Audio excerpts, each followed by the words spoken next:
Hello बच्चों, let's read the question.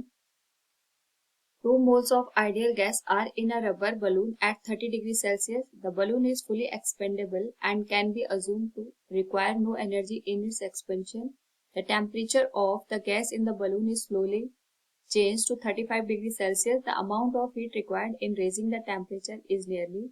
Take R equals 8.3 joule per mole Kelvin. Now to answer this question, first we will discuss here the key concept. And here the key concept is heat energy required at constant pressure. Now we have given initial temperature T1 equals 30 degrees Celsius, T2 equals 35 degrees Celsius, R की वैल्यू हमें दे रखी है 8.31 joule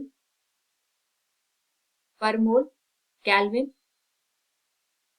और हमें यहाँ पे heat की वैल्यू पूछी है क्योंकि यहाँ पे हमारे पास नो एनर्जी इन इट्स एक्सपेंशन ये बताया गया है in the question, so it will be isobaric process.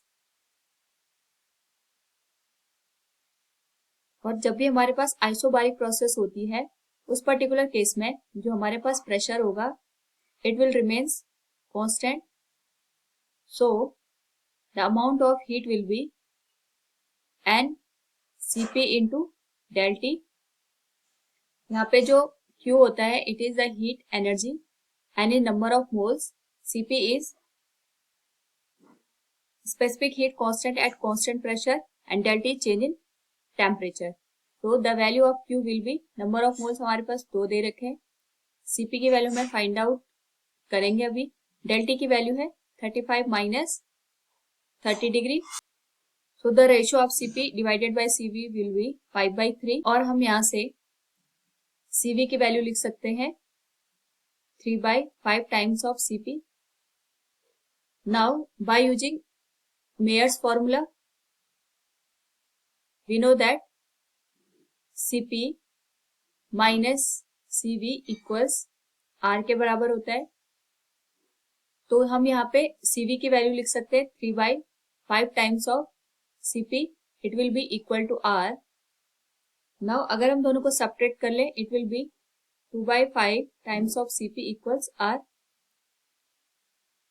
तो Cp की वैल्यू हो जाएगी 5/2 टाइम्स ऑफ R.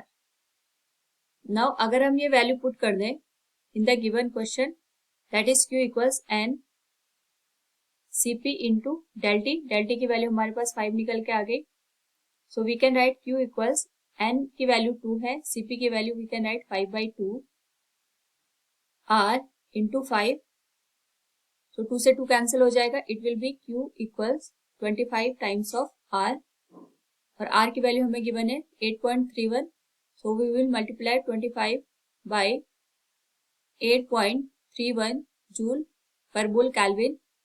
इसको मल्टीप्लाई करने पे we will get 207.7, अप्रोक्सीमेट इसकी वैल्यू हो जाएगी यहाँ पे 208 joule. So we will get the amount of heat for this particular case. So from the given option अगर हम देखें यहाँ पे we can say the amount of heat required in raising the temperature is nearly 208 joule. Option 4 will be the correct answer. Hope all you understood it. Thank you and best of luck.